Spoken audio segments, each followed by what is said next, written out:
नमस्कार प्यारे बच्चों, गुड मॉर्निंग। हम बच्चों जो है equivalent resistance for a cube type problems कर रहे थे, तो आज हम उसी पर चर्चा करते हैं। हमारा यहाँ पर फर्स्ट क्वेश्चन है बच्चों, अगर आपको इस तरह से कोई क्यूब रेजिस्टेंस दे रखा है, यहाँ पर मैं एक क्यूब रेजिस्टेंस ड्रॉ करता हूँ।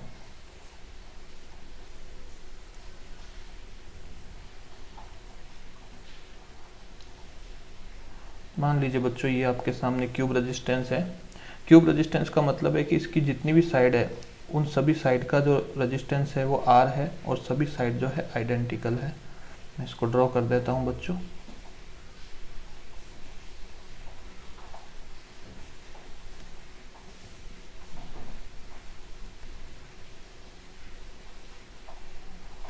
ये हमारे पास में 12 साइड्स है और 12 साइड्स का ही रेजिस्टेंस यहाँ पर इक्विवेलेंट है, यानी कि हम यहाँ पर जो है सबका रेजिस्टेंस यहाँ पर R कंसीडर कर देते हैं। और उस कंडीशन में हमें यहाँ पर अलग अलग केस के लिए जो है R इक्विवेलेंट फाइंड करना है। ये सभी का रेजिस्टेंस यहाँ पर R हमें दिया हुआ है। अब अगर बच्चों आपको बोल दिया जाए कि किसी एड्ज के रेस्पेक्ट में, किसी एक कोर के रेस्पेक्ट में आपको दो टर्मिनल दे दिए A और B, आपको इसके लिए जो है R इक्विवेलेंट फाइंड करना है। तो R इक्विवेलेंट क्या होगा? तो बच्चों हम जो है इसको एक तरीके से, एक ट्रिक से समझेंगे, क्योंकि वैसे तो मैंने आपको बताया है कि अगर आपको इस तरह के क्वेश्चन आते हैं तो अगर आपको इनका डायरेक्ट आंसर याद है तो उससे तो अच्छा कुछ हो ही नहीं सकता, क्योंकि ये पर्टिकुलर टाइप के क्वेश्चंस होते हैं। अगर आपको आंसर डायरेक्ट याद नहीं है और कुछ चेंज हो जाए, जैसे R की जगह 2R 3R कुछ भी हो जाए, ठीक है, अगर साइड का जो है हम यहाँ पर अलग अलग रेजिस्टेंस ले ले तो भी उस कंडीशन में आपको जो है मेथड आना चाहिए। तो देखिए बच्चों, जब भी इस तरह का क्वेश्चन होता है तो मैं आपको जो है इस क्यूब से समझाने वाला हूँ कि आपको इसको किस तरह से सॉल्व करना है। मान लीजिए बच्चों आपके सामने ये एक क्यूब है, ठीक है। अब इस क्यूब के लिए इसका एड्ज कौन सा होगा? ये वाला। इसको मैं A और इसको मैं B बोल देता हूँ।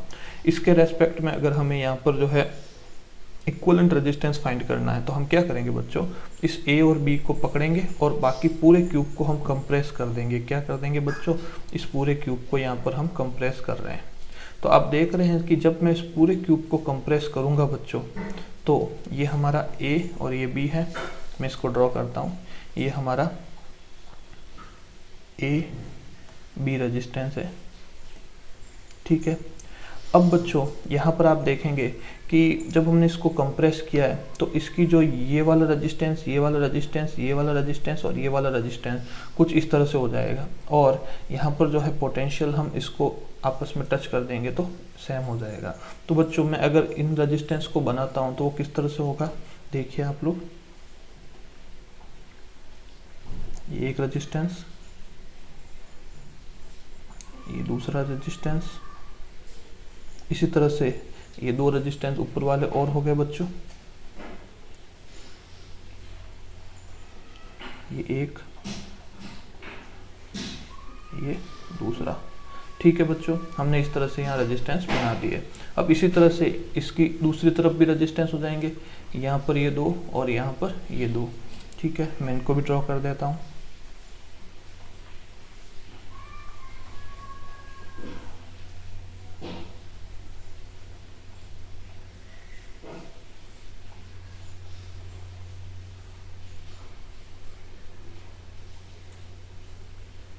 ये बच्चों हमने यहाँ पर रेजिस्टेंस ड्रॉ कर लिए हैं। अब देखिए बच्चों, ये दोनों रेजिस्टेंस बना दी, ये दोनों रेजिस्टेंस बना दी, ये हमारे ए बी था। अब ऊपर भी हमारे पास में एक रेजिस्टेंस जुड़ा हुआ है। यहाँ पर देखिए दो दो है और यहाँ पर कितना, एक ही रेजिस्टेंस है बच्चों।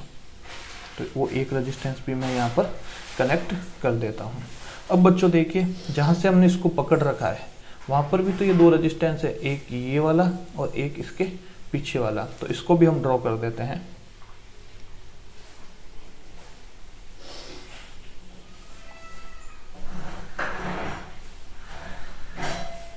इस तरह से ये सारे रेजिस्टेंस इक्विवेलेंट है।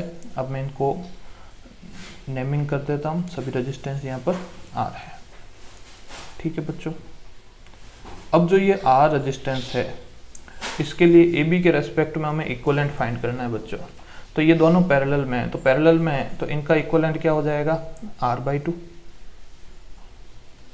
इनका इक्विवेलेंट क्या हो जाएगा, R/2। इनका इक्विवेलेंट क्या हो जाएगा, R/2। इनका इक्विवेलेंट क्या हो जाएगा, R/2। इनका इक्विवेलेंट क्या हो जाएगा, R/2। ठीक है बच्चों। तो इसका डायग्राम अगर मैं फिर से बनाता हूं तो ये हमारे पास में A है, ये हमारे पास में B है, यहाँ पर एक रेजिस्टेंस हो गया ये R/2 और दूसरा और हो गया यहाँ पर R/2। ठीक है। अब बच्चों एक रेजिस्टेंस यहाँ पर भी है बीच में, कितना है, R/2। अब इसी तरह से एक रेजिस्टेंस ये वाला हो गया R/2, एक रेजिस्टेंस ऊपर हो गया R/2 और एक रेजिस्टेंस सबसे ऊपर हो गया बच्चों ये वाला R।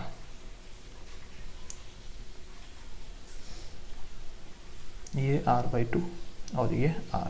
ठीक है बच्चों, तो हमें ये स्ट्रक्चर मिल गया है। तो अब हम इसको और आसानी से सॉल्व कर सकते हैं। अब देखिए बच्चों, ये तीनों किस में है, सीरीज में है। सीरीज में है तो R/2 और R कितना हो जाएगा बच्चों, 2R। ठीक है। अब 2R और R/2 जो है पैरेलल में है, ये 2R और ये R/2 जो है पैरेलल में है, तो इनका इक्विवेलेंट कितना होगा, हम वो इक्विवेलेंट देख लेते हैं, इसका और इसका। देखिए क्या हो जाएगा, दोनों पैरेलल में है तो पैरेलल में R इक्विवेलेंट आपको मालूम है कितना होता है, R1 R2, यानी कि R1 × R2 upon R1 + R2। ठीक है। आप इसको देखिए सॉल्व करके, 2 से 2 कैंसिल हो जाएगा, तो ये ऊपर आ गया R² और नीचे आ गया हमारे पास में 5R/2। इस R से ये एक R चला गया, तो R इक्विवेलेंट हमारे पास में बच्चों कितना आ गया, 2R/5। ठीक है बच्चों, ये हमारे पास में यहाँ पर R इक्विवेलेंट आ गया। यानी कि अब ये जो R इक्विवेलेंट है किसके लिए, इसके लिए, ये वाला, ये R इक्विवेलेंट जो है R/2 और R/2 के किस में हो जाएगा बच्चों, सीरीज में हो जाएगा। मैं एक डायग्राम फिर से ड्रॉ कर देता हूँ आपको समझाने के लिए। देखिए ये हमारे पास में A terminal resistance, B terminal, ये हमारे पास में R/2 और ये R इक्विवेलेंट अभी हमने फाइंड किया है, और ये भी R/2 और ये कितना है बच्चों, 2R/5। ठीक है बच्चों। अच्छा, अब ये तीनों किस में हो गए बच्चों, सीरीज में हो गए फिर से। ठीक है, तो इनका R इक्विवेलेंट फाइंड कर दीजिए, कितना हो जाएगा, 2R/5 + R/2 + R/2। ठीक है बच्चों। तो जब आप इसको सॉल्व करेंगे तो R हो गया, ये है 5 और 7R/5 आ जाएगा, कितना आ जाएगा बच्चों, 7R/5 आ गया। ठीक है। अब यानी कि ये हमारे पास में 7R/5 आ गया। अगर मैं इसका फिर से एक डायग्राम बनाता हूँ तो देखिए बच्चों, ये टर्मिनल है A, ये टर्मिनल है B, A और B के बीच में कितना रेजिस्टेंस है, R रेजिस्टेंस है, और ऊपर जो है R इक्विवेलेंट ये कितना हो गया, 7/5R। तो ऊपर वाला जो R इक्विवेलेंट है मैं यहाँ बना देता हूँ, वो कितना हो गया, 7R/5। अब इसका इक्विवेलेंट रेजिस्टेंस दोनों पैरेलल में हो गए, तो पैरेलल में है तो आप इसको सॉल्व कर सकते हैं। इनका R इक्विवेलेंट क्या हो जाएगा, R1 × R2, यानी 7R/5 × R upon 7R/5 + R। ठीक है। अब ये हो जाएगा हमारे पास में, इस तरह से आप इसको सॉल्व कीजिए बच्चों। तो R इक्विवेलेंट कितना आएगा, हम चेक कर लेते हैं। R इक्विवेलेंट बराबर हो जाएगा 7R² अपॉन 5, और ये कितना हो जाएगा, 5 और 7 12R/5। ठीक है बच्चों। ठीक है। अब यहाँ पर जो है आप देख रहे होंगे कि इस 5 से इस 5 को मैंने कैंसिल कर दिया, इस R से एक R कैंसिल हो गया, तो हमारे पास में R इक्विवेलेंट कितना बच्चा 7R/12R, सॉरी 7R/12, R तो R से कैंसिल हो गया। तो यानी कि हमारे पास में लास्ट में जो R इक्विवेलेंट है उसकी वैल्यू क्या आ गई, R इक्विवेलेंट बराबर 7R/12। ये हो जाएगा बच्चों हमारे आंसर। ठीक है। तो ये हमारे हो गया किसके रेस्पेक्ट में, इक्विवेलेंट रेजिस्टेंस, एड्ज के रेस्पेक्ट में, किसी एक कोर के रेस्पेक्ट में, यहाँ लिख देता हूँ कि एड्ज के रेस्पेक्ट में। ठीक है, इसको हम यहाँ पर कोर भी बोल सकते हैं। ठीक है, तो बच्चों ये तो हमारा क्वेश्चन नंबर 1 हो गया। अब हम चलते हैं और इसका दूसरा केस करते हैं। मैं इसको रब कर देता हूं बच्चों।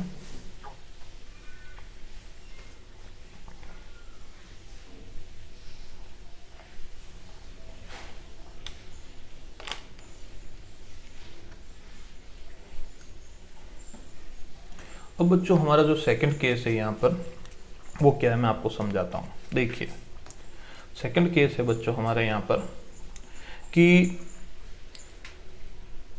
अगर आपको वही डायग्राम वापस दिया हुआ हो,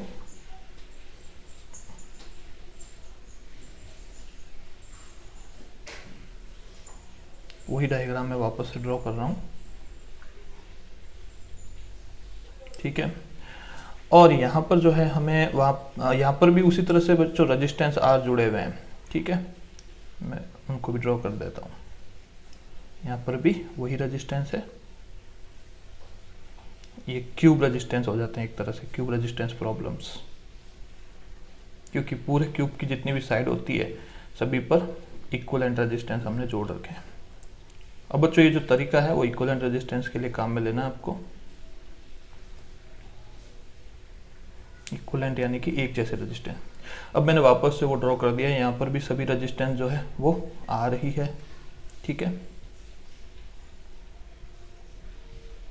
अब बच्चों अगर यहाँ पर हमें बोल दिया जाए कि साइड डायगोनल के रेस्पेक्ट में क्या होगा आर इक्विवेलेंट, यानी कि अगर मैं इसको ए बोल देता हूँ और साइड कौन सी, चाहे तो ये वाली ले लो चाहे ये वाली ले लो, साइड यानी कि बच्चों ये वाली साइड, ये वाली हुई, ये वाली हुई, तो ये जो होती है वो क्या होती है, साइड होती है। साइड डायगोनल यानी कि साइड का जो डायगोनल होगा, साइड का डायगोनल कौन सा होगा, ये ए होगा, और सीधा सीधा जाओ आप। ठीक है, तो ये वाला क्या हो जाएगा, बी, यानी कि आपको जो है यहाँ पर इस ए और बी के रेस्पेक्ट में आर इक्विवेलेंट फाइंड करना है। तो बच्चों वापस हम जैसा हमने वहाँ पर किया था उसी तरह से हम इस हमारे क्यूब को ले लेते हैं और इसका साइड डायगोनल देखते हैं। तो बच्चों इसका साइड डायगोनल कौन सा होगा, तो देखिए इसको मैंने यहाँ पर ए माना, इसको मैंने बी माना, ये साइड डायगोनल हो गया। ठीक है, ए बी के रेस्पेक्ट में तो ए और बी को पकड़ो और वापस से इसको क्या कर दो बच्चों, कंप्रेस कर दो। ठीक है, जब आपने कंप्रेस किया तो ये आपके ए है और ये क्या है बच्चों, बी है। ठीक है, तो आपको कुछ इस तरह से स्ट्रक्चर मिलेगा। तो मैं बना देता हूँ यहाँ पर, ये ए है और ये बी है। ए और बी के रेस्पेक्ट में देखिए बच्चों, ए और बी के लिए एक रेजिस्टेंस ये, एक ये और एक ये, इस तरह से कनेक्ट होगा। ठीक है, तो मैं ए और बी के लिए यहाँ पर जो है सबसे पहले नीचे वाली साइड के रेजिस्टेंस को यहाँ कनेक्ट कर देता हूँ। ठीक है, किस तरह से होगा देखिए आप, ये एक रेजिस्टेंस, ये दूसरा रेजिस्टेंस, इसी तरह से ऊपर ये एक रेजिस्टेंस, ये दूसरा रेजिस्टेंस। ठीक है, अब यहाँ पर बच्चों ये एक ही रेजिस्टेंस है, दो नहीं है, तो यहाँ पर मैंने ये एक रेजिस्टेंस इस तरह से कनेक्ट कर दिया। इसी तरह से इसी साइड में भी एक रेजिस्टेंस बना दिया हमने, ये वाला, ये बना दिया। अब बच्चों देखिए ऊपर भी इस तरह से जैसा नीचे बनाया है वैसा ही हम ऊपर की तरफ बनाएंगे, तो ऊपर की तरफ भी बना देता हूं मैं।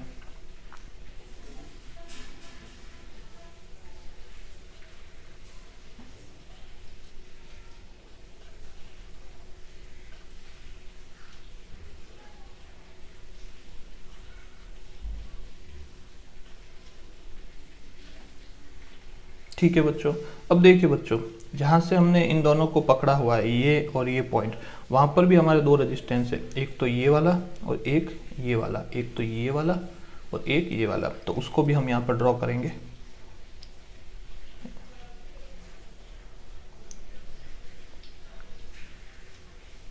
ठीक है बच्चों, इस तरह से हमने ये स्ट्रक्चर बना लिया है। यहाँ पर सभी रेजिस्टेंस जो है वो है आर।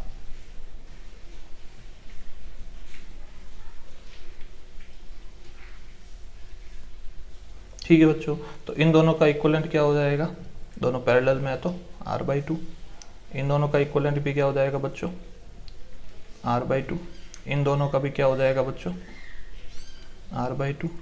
इसी तरह से यहाँ पर भी r/2, इसी तरह से यहाँ पर भी r/2। ठीक है बच्चों, तो ये हमें वापस से यहाँ पर इस तरह से इक्विवेलेंट रेजिस्टेंस मिल रहे हैं। तो मैं इस डायग्राम का फिर से एक रीअरेंज डायरेक्ट डायग्राम बनाता हूँ तो क्या हो जाएगा बच्चों, ये ए है और ये बी है, तो ये r/2 हो गया, ये r/2 हो गया। तो r/2 और r/2 कितना बना देते हैं, चलो अभी फ़िलहाल मैं इसको ऐसे ही बनाता हूँ। तो देखिए ये r/2 और ये एक और r/2,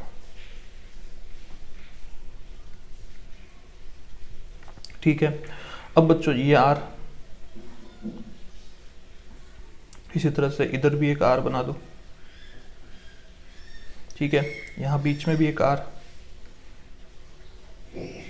और एक r/2 यह, और एक सॉरी ये r/2 बच्चों बीच में, ये r/2 है, ये r है और ये r है। अब इनका भी इक्वलेंट ऊपर वालों का भी बना देते हैं हम, तो कितना हो जाएगा r/2 r/2, ठीक है बच्चों। ये हमारे पास में एक स्ट्रक्चर मिल गया। तो बच्चों अब देखिए ये दोनों किस में है, सीरीज में, और इसी तरह से ये दोनों भी किस में है, सीरीज में है। तो r/2 और r सीरीज में होंगे तो कितना हो जाएगा 3r/2, यहाँ पर भी कितना हो जाएगा 3r/2, ठीक है बच्चों। तो अब इसका डायग्राम अगर फिर से बनाते हैं तो क्या हो जाएगा बच्चों, कुछ इस तरह से मिलेगा हमें डायग्राम। मैं ऊपर बना देता हूँ, यहाँ पर मैं a लिख देता हूँ और ये r/2, ये r/2 और ये आ गया b, और इसके बीच में एक इस तरह से r/2। अब a और इस पॉइंट के बीच में इसका हमने इक्वलेंट देख लिया, तो मैं इक्वलेंट को कुछ इस तरह से बना देता हूँ, ये और एक इक्वलेंट जो है वो ये बना दिया। ये कितना बच्चों r/2, ये कितना है r/2, ये कितना है 3r/2, ये कितना है 3r/2, और ये कितना बच्चों r है, ठीक है। अब देखिए बच्चों यहाँ पर आपको व्हीटस्टोन ब्रिज दिख रहा होगा, P/Q = R/S, यहाँ x/y सॉरी r1/r2 = r3/r4 करोगे तो क्या हो जाएगा बच्चों, अगर मैं r1/r2 करता हूँ, अगर वो r3/r4 के बराबर है तो ये कौन सा लॉ होता है, कौन सा ब्रिज बनता है, व्हीटस्टोन ब्रिज बनता है। और व्हीटस्टोन ब्रिज में आपको मालूम है ये जो बीच वाला रेजिस्टेंस होता है वो काउंट नहीं होता है। याद कीजिए बच्चों, हमारा जो 3rd चैप्टर है करंट इलेक्ट्रिसिटी, उसमें आप लोगों ने ये पढ़ा है, ठीक है। तो उस कंडीशन में अब इसको मैंने यहाँ से हटा दिया तो ये और ये किस में हो जाएंगे बच्चों, सीरीज में, ठीक है। और ये किस में हो जाएंगे, सीरीज में। तो ये सीरीज में तो हो जाएंगे r/2 r/2 r हो जाएगा, ये 3r/2 कितना हो जाएगा 3r, कितना हो जाएगा 3r हो जाएगा बच्चों, ठीक है। अब बच्चों हमारे पास में जो है 3r और r दोनों किस में मिल गए, पैरेलल में मिल गए। तो अगर 3r और r पैरेलल में है तो r इक्वलेंट क्या हो जाएगा, यानी कि इन दोनों का मैं यहाँ पर जो है r इक्वलेंट देख लेता हूँ। तो इन दोनों का r इक्वलेंट क्या होगा बच्चों, हम निकाल सकते हैं आराम से। दोनों पैरेलल में है तो पैरेलल में हम क्या करते हैं 3r × r upon 3r + r, ठीक है। तो कितना हो जाएगा, हम आराम से इसको लिख सकते हैं, ये हो गया 3r² और ये हो गया हमारे पास में यहाँ पर 4r, ठीक है। r से r गया तो हमारे पास में बच्चों r इक्वलेंट क्या आ गया 3r/4, ये हमारे पास में r इक्वलेंट आ गया, ये हमारा आंसर हो गया। बच्चों ये फॉर्मूला तो आपको पता चल रहा होगा पैरेलल में किस तरह से करते हैं, वेरी सिंपल। देखो मैं इसको थोड़ा बता देता हूँ क्योंकि काफ़ी बच्चे कंफ्यूज हो जाते हैं, उनको पैरेलल का ये फॉर्मूला ही मालूम है, 1/r इक्वलेंट बराबर 1/r1 + 1/r2 वाला, ठीक है। आप इसको बच्चों सॉल्व करेंगे तो आपको कुछ इस तरह से मिलेगा। एक सेकंड में इसको रब करके यहाँ पर उस फॉर्मूले को लिख देता हूँ, ठीक है। देखो बच्चों वो फॉर्मूला आपको बता देता हूँ। जैसा कि आपको मालूम है अगर दो रेजिस्टेंस पैरेलल में है तो आप क्या करते हो 1/r1 + 1/r2, ठीक है। तो आप एलसीएम ले लीजिए r1 r2, तो क्या हो जाएगा r2 + r1, ठीक है। 1/r इक्वलेंट, तो हमें r इक्वलेंट फाइंड करना है तो वो क्या होता है r1 r2 upon r2 + r1 या r1 + r2, एक ही बात है। तो मैं ये वाला फॉर्मूला लगा रहा हूँ बच्चों पैरेलल के लिए, ठीक है। तो आपको समझ में आया होगा। चलते हैं अब और करते हैं नेक्स्ट क्वेश्चन, ठीक है। मैं इसको रब कर देता हूँ।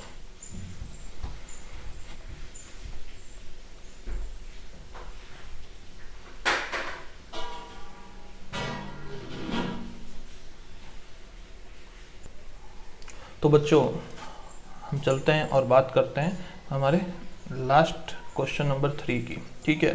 क्वेश्चन नंबर 3 में क्या है मैं आपको समझा देता हूँ।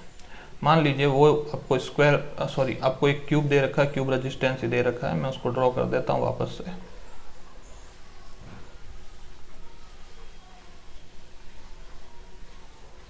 ठीक है, यहाँ पर सब जगह रेजिस्टेंस फिर से हम जोड़ देते हैं जैसा हमने पहले जोड़ रखे थे।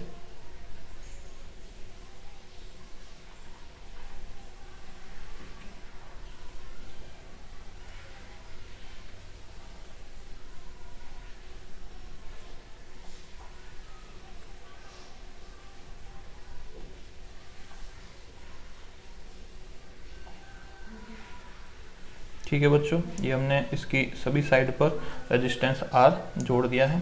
ठीक है, ये भी R, ये भी R, ये भी R, R, R, R, R, ये भी R, ये भी R, ये भी R और सभी R।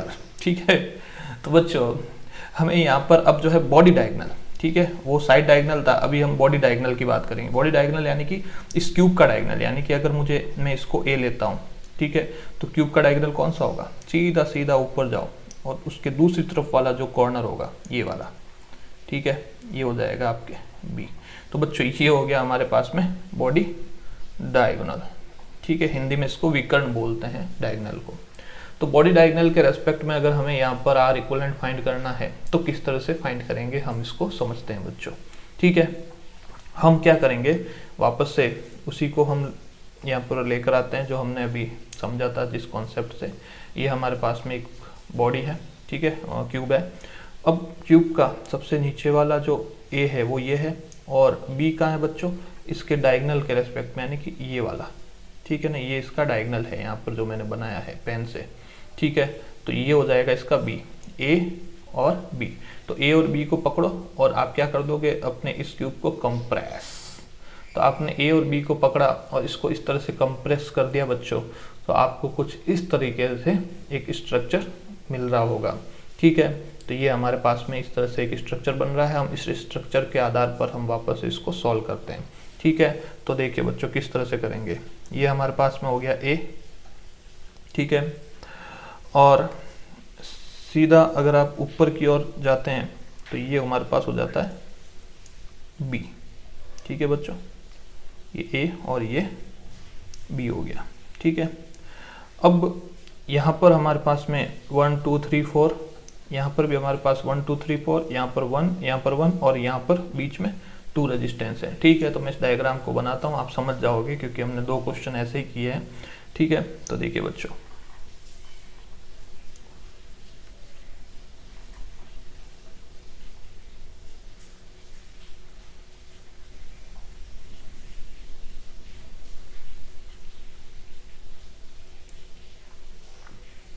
ये हमारे पास नीचे वाले 2 रेजिस्टेंस, साइड में ये 1 रेजिस्टेंस, ठीक है, बीच में ये 2 रेजिस्टेंस,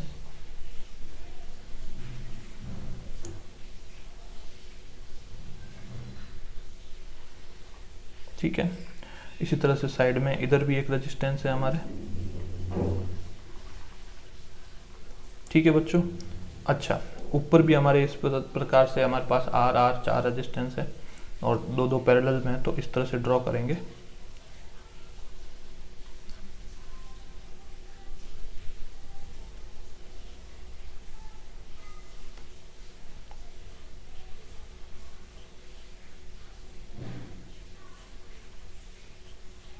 ठीक है बच्चों, ये हमने बना दिया B यहाँ नहीं है बच्चों, B ऊपर है यहाँ पर।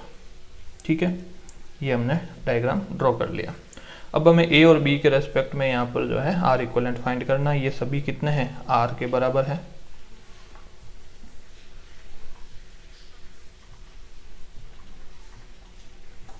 ठीक है, तो बच्चों इसका इक्विवेलेंट कितना हो जाएगा, R/2। इसका इक्विवेलेंट कितना हो जाएगा, R/2।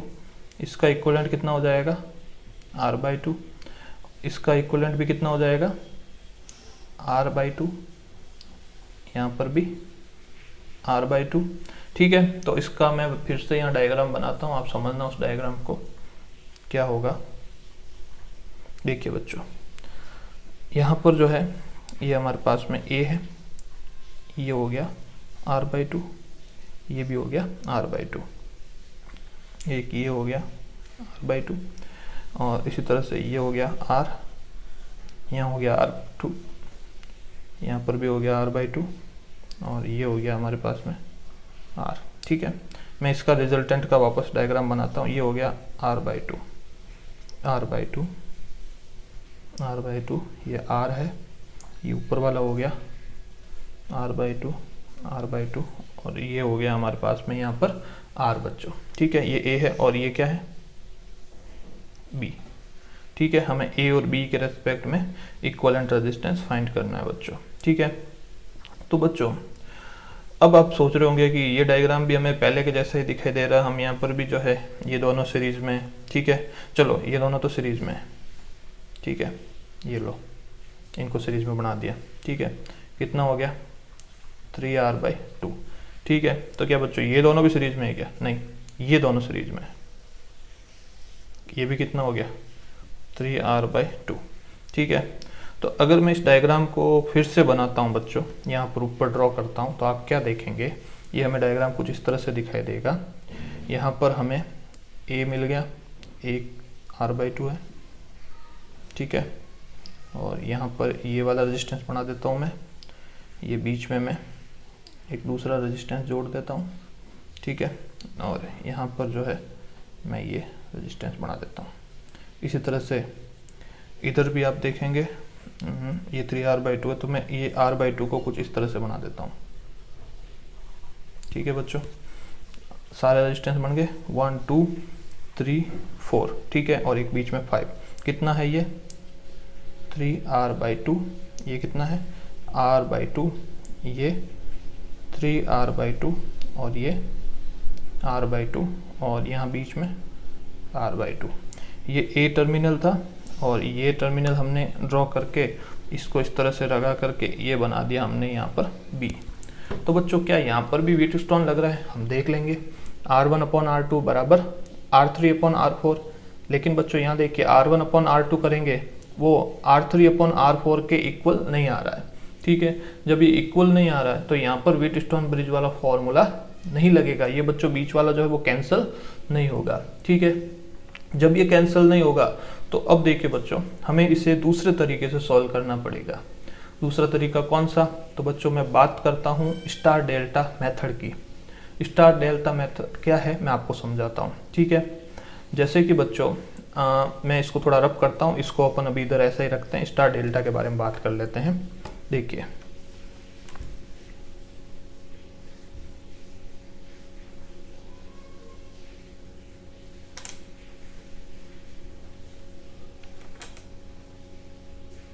किस तरह से करेंगे मैं आपको समझा देता हूँ। देखिए बच्चों, जैसे कि अगर हमें कोई भी इस तरह से स्टार की शेप में रेजिस्टेंस दिए हुए हो,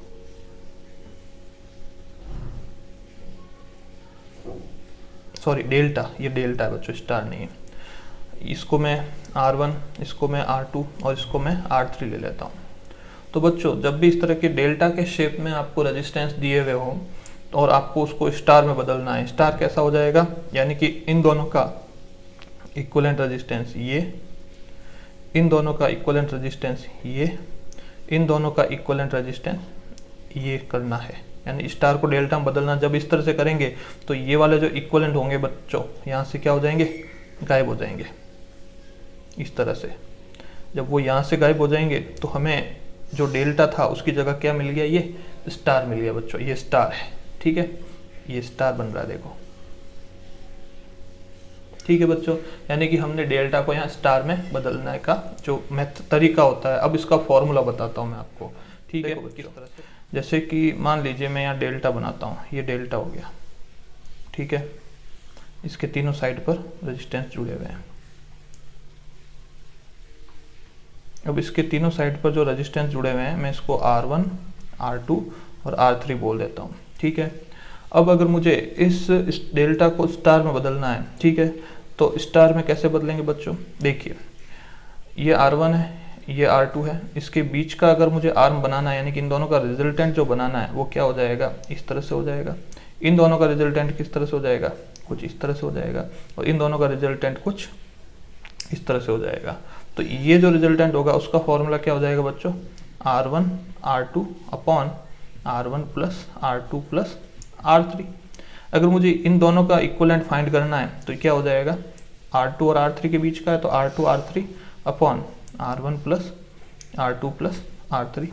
अगर मुझे R1 और R3 के बीच का इक्वलेंट फाइंड करना है तो क्या हो जाएगा, R1 R3 upon R1 plus R2 plus R3 बच्चों। ठीक है, ये फॉर्मूला है। अब जब हम इनका इक्वलेंट फाइंड कर देंगे तो ये जो डेल्टा है वो रफ हो जाएगा और सिर्फ हमारे पास में ये जो बीच का स्टार है वो बचेगा। ठीक है, तो मैं जो ये डेल्टा वाला शेप है उसको यहाँ से हटा देता हूँ। जब डेल्टा वाले शेप को यहाँ से हटा दिया जाएगा बच्चों, ठीक है, तो हमारे पास में जो तीनों साइड है स्टार की, देखिए अब स्टार बन गया बच्चों। ये क्या बन गया, हमारे पास में एक स्टार बन गया। ठीक है, तो हमने यहाँ पर डेल्टा को स्टार में कन्वर्ट करना सीखा है। अब इसी फॉर्मूले को हम यहाँ पर काम में लेंगे और जो है इसको सॉल्व करेंगे। किस तरह से करेंगे समझिए आप लोग। देखो बच्चों, अब मैं क्या करता हूँ, इन दोनों का इक्वलेंट देखता हूँ। तो इन दोनों का इक्वलेंट कहाँ होगा, बिल्कुल बीच में कहीं पर होगा। ठीक है, ये और इसका फॉर्मूला क्या हो जाएगा, मैं यहाँ लिख देता हूँ। ये इसको मान लीजिए R1, ये R2 है, तो क्या हो जाएगा R1 multiply R2 upon R1 plus R2 plus ये वाला जो होगा वो कौन सा हो जाएगा, R3। ठीक है, आप इसको सॉल्व कीजिए तो क्या आ जाएगा बच्चों हमारे पास में, यहाँ पर मैं इसको डायरेक्ट लिख देता हूँ, 3R/10 आ जाएगा। आप चेक कर लेना, यही आएगा बच्चों। ठीक है, इसी तरह से अगर मैं बात करता हूँ इन दोनों के बीच का, तो क्या हो जाएगा, देखिए इन दोनों के बीच का जो होगा उसको भी हम इस तरह से ड्रॉ कर लेंगे। ठीक है, और फिर हम इन दोनों के बीच का जो होगा वो इक्विवेलेंट रेजिस्टेंस देखेंगे, तो उस कंडीशन में ये आपके अंदर भी एक स्टार बन जाएगा। ठीक है, तो देखिए इन दोनों के बीच का तो बच्चों वही कहानी है, यहाँ 3R यहाँ R/2 था तो हमारे पास ये आया, तो यहाँ पर भी 3R और R/2 है, तो ये वाला भी क्या होगा, सेम ही होगा। तो कितना हो जाएगा 3R/10, कितना हो जाएगा 3R/10। ठीक है बच्चों, अब बचा ये वाला, तो ये कितना होगा, ये हमें फाइंड करना पड़ेगा क्योंकि ये R/2 ये R/2 है, तो कितना हो जाएगा R/2 मल्टीप्लाई R/2 और अपॉन में तो वही आएगा R/2 plus 3R/2 plus R/2। ठीक है, तो ये ऊपर तो हो गया R²/4 और नीचे क्या हो गया बच्चों, हमने 2 एलसीएम ले लिया और 2 3 4 5R। ठीक है, तो ये हमारे पास में जो है कुछ इस तरह से आएगा, ये R से R कैंसिल हो जाएगा। ठीक है, और ये 2 यानी कि हमारे पास कितना आ जाएगा बच्चों, R/10 आ जाएगा। कितना आ जाएगा बच्चों, R/10 आ जाएगा। ठीक है, कोई डाउट कोई दिक्कत। चलो बच्चों, यानी कि हमने जो डेल्टा है उसको यहाँ पर स्टार में बदल दिया, यानी कि ये जो डेल्टा वाला जो है पोर्शन में इसको रब कर सकता हूँ यहाँ से, इसको मैंने यहाँ से रब कर दिया, इसको मैंने यहाँ से, और इसको मैंने यहाँ से हटा दिया। ठीक है, तो अब हमारे पास में जो है ये हो गया और इनके जो इक्विवेलेंट है, मैं इस डायग्राम को फिर से यहाँ ड्रॉ करता हूँ बच्चों। ठीक है, किस तरह से डायग्राम होगा, मैं इसको यहाँ से रब करता हूँ और इसको ड्रॉ करते हैं। ठीक है, क्या हो जाएगा, देखिए बच्चों, यहाँ पर जो है हमारे पास में इस तरह से हम जब इसको सॉल्व करेंगे तो ये हमारे पास में ए है, ए से एक रेजिस्टेंस जा रहा है। ठीक है, यहाँ से एक रेजिस्टेंस हमने नीचे रख दिया ये वाला, और एक रेजिस्टेंस ऐसे ही हमने ऊपर की तरफ बना दिया, और एक ये इस तरह से ये बी हो गया, और ये एक रेजिस्टेंस हमने इस तरह से यहाँ बना दिया, ये हो गया बी और ये हो गया ए। ये कितना है बच्चों, 3R/10, 3R/10। ये कितना है बच्चों हमारे पास में, कौन सा, ओ बच्चों मैंने, हाँ ठीक है, ये वाला कितना है 3R/10 और ये वाला भी 3R/10। ये जो नीचे वाला है ये कितना है हमारे पास में, R/10 आ गया। ठीक है, अब यहाँ पर R/2 है और यहाँ पर 3R/2 है, तो ये दोनों किस में हो गए बच्चों, सीरीज में हो गए, और ये दोनों भी किस में हो गए, सीरीज में हो गए। ठीक है, कितने हो जाएंगे हम चेक कर सकते हैं, तो इसका तो आ जाएगा 3R/10 प्लस R/2। ठीक है, 10 एलसीएम ले लो, तो ये इधर तो 3R है, यहाँ हो जाएगा 5R, यानी कितना हो जाएगा 8R/10। कितना हो गया 8R/10।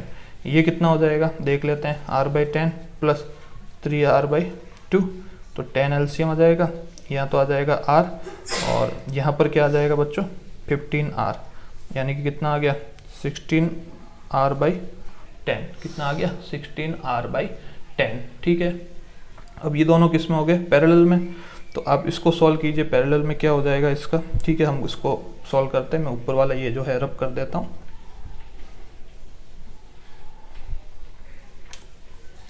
तो देखिए बच्चों क्या हो जाएगा, इन दोनों का आर इक्वलेंट देखते हैं।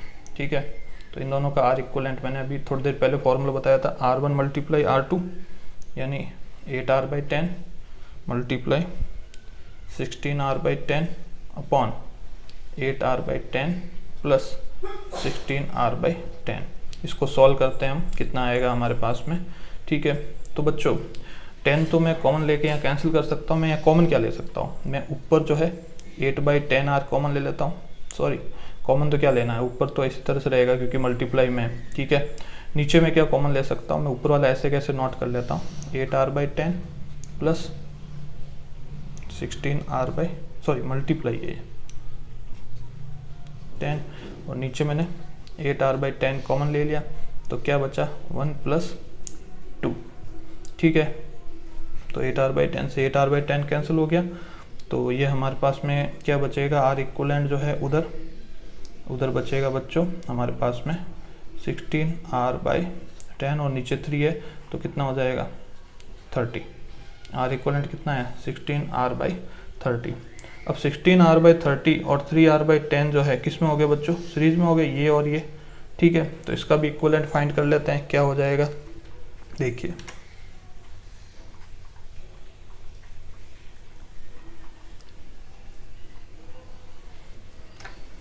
देखिए क्या हो जाएगा बच्चों, 16r/30 प्लस 3r/10, एलसीएम तो आ जाएगा 30, यहाँ बचेगा 16r, और यहाँ क्या हो जाएगा बच्चों 9r, कितना हो जाएगा 9r। ठीक है, तो हमारे पास में 16 और 9 कितना हो गया बच्चों, यहाँ पर 25r/30। ठीक है, तो ये आ गया हमारे पास में 5/6r, कितना आ गया बच्चों 5/6r, ये हो जाएगा हमारा आंसर। ठीक है बच्चों, तो ये हमने यहाँ पर तीनों जो है आर इक्वलेंट फाइंड कर लिए हैं। तो बच्चों आज की क्लास हम यहीं समाप्त करते हैं।